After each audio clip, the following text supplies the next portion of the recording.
Ого, devojki, imate baš puno slatkiša. Melisa ima sve čokoladno, to je super. Pokaži nam šta ćeš pojesti. O, to će sigurno biti ukusno.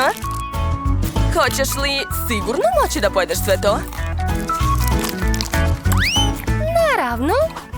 Ne postoji ništa ukusnije od čokolade. Obožavam je. Pa ne. Žvaka je ukusnija. Wow, toliko žvake još niko nije video. Sad ću napraviti balon i... Jao, to je velika mana žvake. Posle solice u njoj. A kakve mane ima čokolada? Nikakve. Čokolada je jako ukusna. Mogu beskrajno jesti sve ove čokoladice. Divne su. Ne mogu da se zaustavim.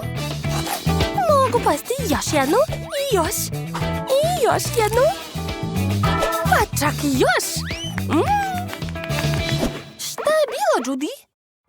Ne bacaj me na omoti od svojih bombona. Gledaj šta si uradila.